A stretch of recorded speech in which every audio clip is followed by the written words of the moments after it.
Friends, चलिए start करते हैं कॉस्ट शीट।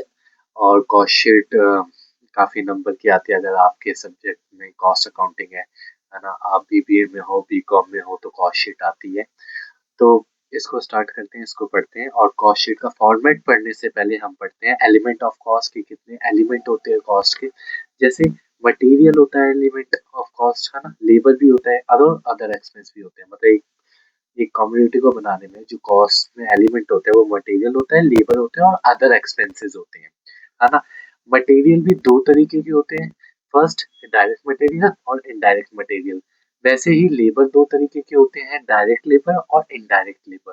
वैसे ही अदर एक्सपेंस दो तरीके के होते हैं, डायरेक्ट एक्सपेंस और इनडायरेक्ट एक्सपेंस। अब जल्दी से वो रिकॉल करते हैं कि डायरेक्ट एक्सपेंस और इनडायरेक्ट डायरेक्ट मटेरियल और इनडायरेक्ट मटेरियल क्या होते हैं। डायरेक्ट मटेरियल वो होते हैं जो इनडायरेक्टली यूज होते हैं एक कमोडिटी में, वो डायरेक्टली विजिबल होते हैं। जैसे एक पेन बनाने में प्लास्टिक यूज हो रहा है और प्लास्टिक डायरेक्टली विजिबल भी है, दिख भी रहा है ना। कपड़ा क्लोथ बनाने के लिए, शर्ट बनाने के लिए क्या यूज हो रहा है, कपड़ा यूज हो रहा है, तो वो डायरेक्टली दिख भी रहा है ना। इनडायरेक्ट मटेरियल कौन से होते हैं जो डायरेक्टली दिखते नहीं है, जो डायरेक्टली विजिबल नहीं होते, है ना। फॉर एग्जाम्पल, इस पेन को बनाने के लिए जो मशीन यूज हुई है उसमें ऑयल लगा होगा, फ्यूल लगा होगा। वो जो यूज होता है वो डायरेक्टली विजिबल नहीं है, लेकिन वो यूज तो हुआ है ना। वो उसकी कुछ ना कुछ कॉस्ट तो आई होगी, तो उसे बोलते हैं इनडायरेक्ट मटेरियल। डायरेक्ट लेबर होते हैं जो डायरेक्टली यूज होते हैं उस कमोडिटी को बनाने में। फॉर एग्जाम्पल, है ना, हम उनको वेजेस देते हैं, है ना। इस पेन को बनाने में कोई तो यूज हुआ होगा, मतलब किसी ने तो मशीन ऑन की होगी, ऑफ की होगी, ऑयल डाला होगा ना, डायरेक्टली यूज हुए होंगे, उनको वेजेस देते हैं, अलाउंस प्रोवाइड करते हैं और एम्प्लॉय प्रोविडेंट फंड देते हैं, है ना। इनडायरेक्ट लेबर भी लगे होंगे, जैसे आपके कॉस्ट अकाउंटेंट, है ना, मैनेजर्स और एचआर डिपार्टमेंट। ये डायरेक्टली यूज नहीं होते, है ना, पेन को बनाने में या कोई भी कमोडिटी प्रोडक्शन में कोई हेल्प नहीं करते, लेकिन ये फर्दर हेल्प करते हैं। जैसे कॉस्ट अकाउंटेंट कॉस्ट को मेजर करता है, मैनेजर सुपरवाइज करते हैं 10-20 लोगों को, है ना। एचआर डिपार्टमेंट रिक्रूट करती है लोगों को, है ना। वैसे डायरेक्ट एक्सपेंस होता है और इनडायरेक्ट एक्सपेंस। डायरेक्ट जो डायरेक्टली यूज होते हैं, है ना। और इनडायरेक्ट मतलब इनडायरेक्ट एक्सपेंस भी काफी तरीके के होते हैं। ओके, ओके भैया, अब आगे बढ़ते हैं। अगर हम डायरेक्ट मटेरियल को, डायरेक्ट लेबर को और डायरेक्ट एक्सपेंस को जोड़ दे तो हमारा निकलता है प्राइम कॉस्ट। सबसे फर्स्ट कॉस्ट निकलती है हमारी प्राइम कॉस्ट। ओके, मतलब डायरेक्ट मटेरियल, डायरेक्ट लेबर और डायरेक्ट एक्सपेंस को, मतलब सारे डायरेक्ट एलिमेंट्स को जोड़ दें तो हमारी प्राइम कॉस्ट निकलती है। ओके, फिर क्या बच गया भैया हमारे पास? इनडायरेक्ट मटेरियल बच गया, इनडायरेक्ट लेबर बच गया, इनडायरेक्ट एक्सपेंस बच गया। अगर हम डायरेक्ट मटेरियल को, डायरेक्ट लेबर और डायरेक्ट एक्सपेंस को जोड़ दें तो क्या बनेगा? तो वैसे हम इसको बोलते हैं ना, सारे डायरेक्ट एलिमेंट्स को हम जोड़े तो इनको बोलते हैं हम ओवरहेड्स। क्या बोलते हैं? ओवरहेड्स। ओवरहेड्स बोलते हैं, ठीक है, ओवरहेड्स बोलते हैं। अब ओवरहेड्स भी आपके तीन तरीके के होते हैं। फैक्ट्री ओवरहेड, जो फैक्ट्री में खर्चा होता है, फैक्ट्री ओवरहेड, हाँ। फिर होता है हमारा office and administrative overhead, office and administrative administrative overhead, है ना। फिर हमारे पास होता है selling and distribution overhead, selling and and distribution distribution overhead, overhead. Okay, so when we record in a systematic manner, when we record cost in systematic manner, उसे बोलते हैं cost sheet. Okay, मतलब ये डायरेक्ट मटेरियल भी लिखना है, ये direct सारे डायरेक्ट एलिमेंट्स भी लिखने हैं उसमें सिस्टमैटिक मैनर में, और इनडायरेक्ट मटेरियल भी लिखते हैं जिनको हम ओवरहेड्स बोलते हैं, जिनको हम बोलते हैं ओवरहेड्स, है ना, उनको भी लिखेंगे एक सिस्टमैटिक फॉर्म में, उसे ही कॉस्ट शीट बोलते हैं। चलिए स्टार्ट करते हैं विथ कॉस्ट शीट का फॉर्मेट, कि कॉस्ट शीट का फॉर्मेट कैसे होता है। ओके, यहीं पे मैं आपको दिखा देता हूँ, यहीं पे आपको दिखा देता हूँ। चलिए स्टार्ट करते हैं। तो सबसे पहले क्या आएगा? Opening stock of raw material, opening opening stock of raw material, raw material, है ना। कुछ पड़ा होगा ओपनिंग स्टॉक हमारे पास रॉ मटेरियल का, और फिर कुछ परचेज करेंगे हम। इसमें ऐड क्या करेंगे, ऐड करेंगे हम purchases, purchases of raw material, purchases of raw material, purchases of raw material add करेंगे। फिर उसके बाद क्या करेंगे, ऐड करेंगे इसमें फ्रेट, है ना, भाड़ा लगा होगा, कुछ परचेज किया होगा तो उसको लाने में जो लगा होगा उसको ऐड करेंगे हम, फ्रेट ऐड करेंगे। और इसमें लेस क्या करेंगे, लेस करेंगे closing, closing stock of raw material, है ना, क्लोजिंग स्टॉक भी बच गया होगा रॉ मटेरियल का तो उसको हम लेस कर देंगे। जब वो यूज हुआ ही नहीं है वो रॉ मटेरियल तो उसको हम ऐड करके कॉस्ट बढ़ा बढ़ा के क्यों दिखाएं, है ना, तो उसको लेस कर देंगे। और लेस करेंगे क्या, sale of scrap, sale of scrap, sorry sale of waste, scrap आएगा फैक्ट्री वाले में, ओके, है ना। मैं डिफरेंस भी बताऊंगा कि वेस्ट क्या होता है, स्क्रैप क्या होगा होता है, आप बस वीडियो पूरी देखना, ठीक है। हम जोड़ेंगे opening stock of raw material, फिर परचेजेस करेंगे तो ऐड करेंगे फ्रेट, उसमें लगने वाला भाड़ा को ऐड करेंगे, और फिर लेस कर देंगे क्लोजिंग स्टॉक, और फिर लेस करेंगे sale of waste. For example हमने परचेज किया 200 रुपए का, है ना, और उस पे जो फ्रेट आ गया, मान लेते हैं फ्रेट फ्रेट उस पे और पैसा लग गया 50 रुपए का, ठीक है, तो 250 रुपए का टोटल कॉस्ट आ गई। और अगर वो किसी बॉक्स में आया है ना, तो वो बॉक्स हमारा किसी काम का नहीं है, वो कार्टून किसी काम का नहीं है हमारा, तो उसको हम बेच देंगे या फेंक देंगे, बेच देंगे। और उसको बेचने से हमें मान लेते हैं 30 रुपए का, 30 रुपए मिल रहे हैं, तो हमें कॉस्ट कितनी की पड़ी, वो रॉ मटेरियल पड़ा कितने का टोटल, वो रॉ मटेरियल पड़ा हमें 220 का, तो वो जो 220, है ना, 220 का पड़ा ना, मतलब 200 में 250 प्लस करेंगे फिर माइनस करेंगे 30, तो 220 का पड़ा। तो इस 220 को हम क्या बोलते हैं, इस 220 को बोलते हैं हम raw material consumed, raw material consumed, consumed, okay, raw material consume बोलते हैं, ठीक है। इसके आगे क्या प्लस करेंगे, सबसे पहले हम सबसे पहली कॉस्ट हमें प्राइम कॉस्ट ही निकालनी होती है, तो इसके आगे हम जो प्लस करेंगे वो डायरेक्ट डायरेक्ट मटेरियल तो प्लस कर दिया, अब आगे क्या ऐड करेंगे डायरेक्ट, डायरेक्ट लेबर, और डायरेक्ट, डायरेक्ट एक्सपेंस, एक्सपेंस। जब हम इन दोनों को भी प्लस कर देंगे तो जो हमारे पास कॉस्ट आएगी, जो कॉस्ट आएगी हमारे पास, वो होगी हमारी प्राइम कॉस्ट, ये सबसे पहली कॉस्ट होती है जो निकलती है कॉस्ट शीट में, ओके। तो हमारे पास निकलेगी प्राइम कॉस्ट, ओके। आपको समझ आया हुआ है ना, सारे डायरेक्ट आपने प्लस कर दिए, ठीक है। उसके बाद क्या करेंगे, ओवरहेड्स की बारी है, उसके बाद ओवरहेड्स की बारी है। ओवरहेड में सबसे पहले मैंने क्या बताया था, फैक्ट्री का ओवरहेड है ऐड करना है, फैक्ट्री का ओवरहेड ऐड करना है, तो यहाँ पे ऐड करेंगे, सबसे पहले ऐड करेंगे, हम इसको ए से डिनोट कर देंगे, ए, है ना, ऐड करेंगे फैक्ट्री का ओवरहेड, फैक्ट्री ओवरहेड। अब सारे इनडायरेक्ट एक्सपेंसेस के बारे में है, इनडायरेक्ट एलिमेंट्स के बारे में ये बोल सकते हो, ओवरहेड्स, ठीक है, ऐड करेंगे फैक्ट्री ओवरहेड। तो यहाँ पे सारे फैक्ट्री के ओवरहेड्स आएंगे, सारे फैक्ट्री के इनडायरेक्ट एक्सपेंस आएंगे। फॉर एग्जांपल फैक्ट्री का indirect, direct labour, labour, indirect expense, expense, और indirect, indirect material, material, okay.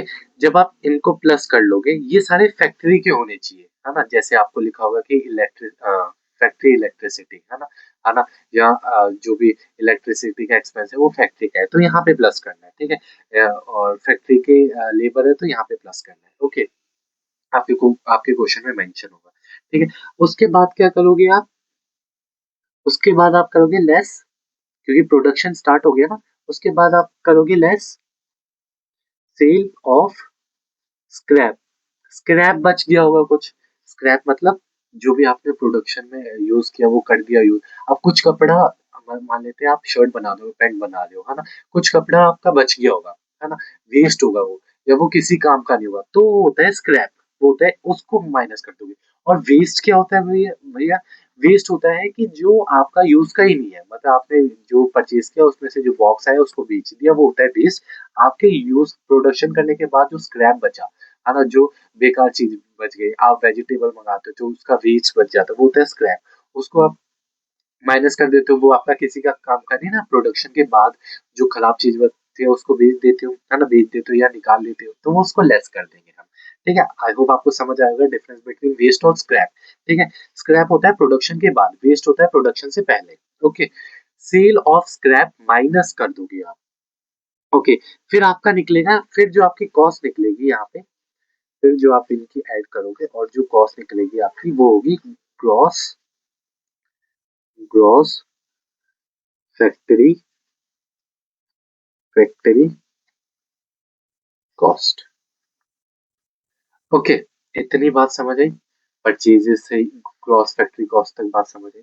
Okay, अब मैं इसको यहाँ पे ट्रांसफर कर रहा हूँ, आपको नेक्स्ट पेज में करना है। अगर आपका पेज भर जाता है तो आपको नेक्स्ट पेज में करना है। आपका क्या निकला था, ग्रॉस, ग्रॉस फैक्ट्री कॉस्ट निकला था, फैक्ट्री कॉस्ट निकला था है ना, ग्रॉस फैक्ट्री कॉस्ट निकला था ना। अब ग्रॉस फैक्ट्री कॉस्ट में आप ऐड क्या कर दोगे, आप ऐड करोगे opening stock of, opening stock of work in progress, work in progress मतलब जो जो भी आपका मटेरियल आधा बन के तैयार हुआ है उसे बोलते हैं वर्क इन प्रोग्रेस। मतलब वर्क इन प्रोग्रेस, जो वर्क है वो प्रोग्रेस में लगा हुआ है, ऑन द वे है ना, अभी फिनिश गुड बन के तैयार नहीं हुआ। तो ओपनिंग स्टॉक होगा उसका कुछ है ना, ओपनिंग स्टॉक होगा, और लेस कर देंगे closing stock of, closing stock of work in progress, working progress. Okay, work in progress को हम माइनस कर देंगे। ठीक है, तो जो हाफ बन के तैयार हो गया उसको हम ऐड कर देंगे जो पहले से पड़ा हुआ है, और क्लोजिंग को हम माइनस कर देंगे। ठीक है, इसको ऐड करेंगे और इसको माइनस कर देंगे। ठीक है, फिर जो आपके पास आएगा वो आपका होगा ग्रोस, ग्रोस फैक्ट्री कॉस्ट निकाल दिया था ना, अब वो होगा आपका net factory cost, net factory, factory cost. अच्छा, एक और बात कि अगर ये क्वेश्चन में नहीं दे रखा opening stock of work in progress और closing stock of work in progress, तो आप डायरेक्ट लिख दोगे factory cost. Okay, direct factory को नाम लॉस आएगा ना, नेट आएगा, सिर्फ डायरेक्ट जो इनको प्लस करके आएगा वो आएगा फैक्ट्री कॉस्ट। ओके, अब फैक्ट्री के सब खर्चे हो गए, सब इंक्लूड कर दिया। अब उसके बाद मैंने कौन सा ओवरहेड बताया था, उसके बाद मैंने बताया था ऑफिस एंड एडमिनिस्ट्रेटिव ओवरहेड। अब उसको ऐड करेंगे बी, बी पॉइंट में उसको ऐड करेंगे, office, office and administrative overhead, overhead इसको ऐड करेंगे। ठीक है, तो इसके सारे इनडायरेक्ट मटेरियल लेंगे। ऑफिस, ऑफिस के ऑफिस में भी बहुत सारा काम होता है ना, जैसे वहां पे लिखा बैठे का बहुत काम होता है, तो स्टेशनरी बहुत यूज होती है, पेन पेपर कॉपी है ना, कॉस्ट अकाउंटेंट की सैलरी जाती है, मैनेजर की सैलरी जाती है ना, एचआर डिपार्टमेंट की सैलरी जाती है। तो ऑफिस में भी बहुत सारे काम होते हैं है ना। ऑफिस प्रोडक्शन में कोई हेल्प नहीं करता, लेकिन ऑफिस के बिना कोई भी प्रोडक्शन मुमकिन नहीं है ना।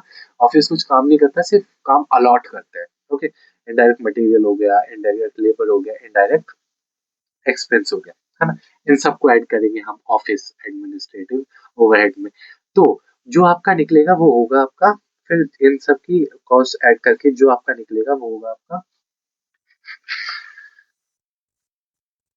वो वो होगा आपका प्राइम, वो होगा cost of production, cost of production, production. Okay, ठीक है, अब इसके बाद जो ऐड करोगे आप, करोगे opening stock of finish good. कुछ फिनिश गुड है ना, मतलब पूरा तैयार माल पहले से पड़ा होगा तो उसको बोलते हैं opening stock of finish good, और जो अभी बच गया होगा लेकिन बिका नहीं है तो उसको बोलते हैं closing stock of finish good. Add करेंगे opening stock of finish goods, stock of finish goods, finish goods, और लेस कर देंगे closing stock of finish good, closing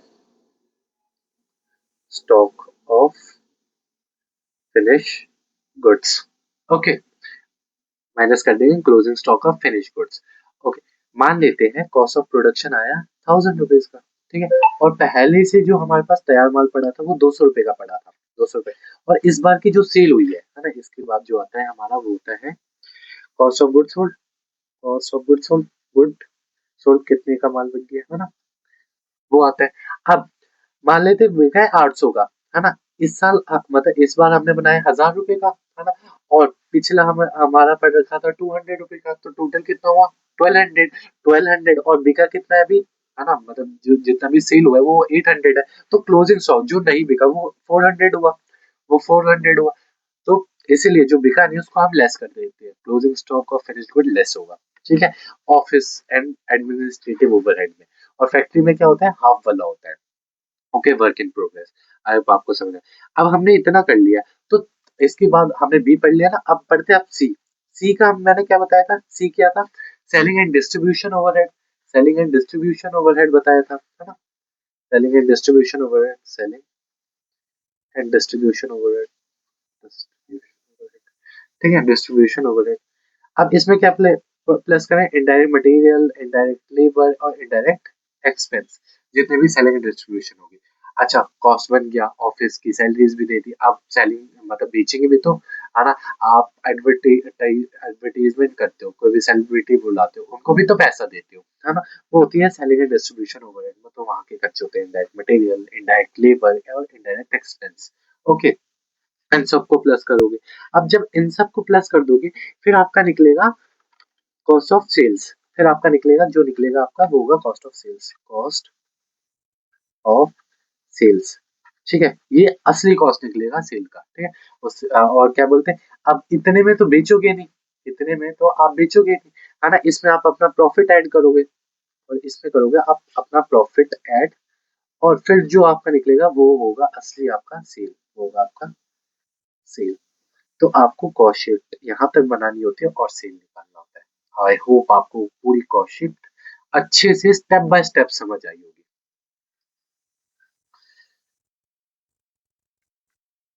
एक बार रिकॉल कर लेते हैं हमने कहाँ से कॉस्ट शीट स्टार्ट की थी।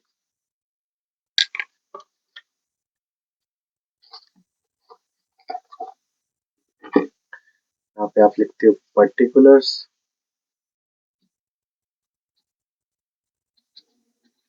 यहाँ पे लिखते हो आप डिटेल, यहाँ पे लिखते हो आप रुपीज।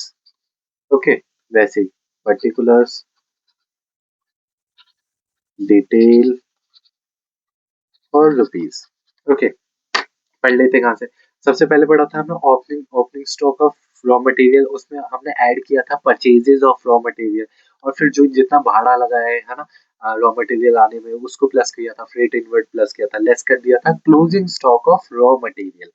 फिर लेस किया था सेल ऑफ वेस्ट, जो हमारा कार्डबोर्ड या जो वो बॉक्स या वो कार्टून जो हमारे काम का नहीं था उसको हमने माइनस कर दिया, उसको बेच दिया, उसमें से जो पैसा है उसको हमने लेस कर दिया। ओके, अब फिर हमने देखा था, तो हमारा निकल गया रॉ मटेरियल कंज्यूम की, कितना हमारा रॉ मटेरियल कंज्यूम्ड हुआ है, रॉ मटेरियल कंज्यूम। फिर हमने प्लस किया था डायरेक्ट लेबर, है ना, डायरेक्ट एक्सपेंस, है ना। अब इन सबको सारे डायरेक्ट को प्लस करते हैं, तब हमारा निकलता है प्राइम कॉस्ट। ओके, ये सबसे पहली कॉस्ट होती है जो कॉस्ट शीट में निकलती है ना। फिर उसके बाद आते हैं सारे ओवरहेड्स, मतलब सारे इनडायरेक्ट एक्सपेंस, है ना। जैसे फैक्ट्री ओवरहेड हो गया, फैक्ट्री ओवरहेड हो गया, है ना, फैक्ट्री ओवरहेड फर्स्ट होता है, इसमें इनडायरेक्ट लेबर, इनडायरेक्ट एक्सपेंस और इनडायरेक्ट मटेरियल प्लस करेंगे, और लेस कर देंगे सेल ऑफ स्क्रैप, है ना, जो हमारा बच गया, जो हमारा काम का नहीं है उसको लेस कर देंगे, तो हमारा निकलेगा gross factory cost, gross factory cost. फिर ग्रॉस फैक्ट्री कॉस्ट को आगे मूव करेंगे, मूव फॉरवर्ड करेंगे, और फिर आगे देखते हैं आगे क्या है।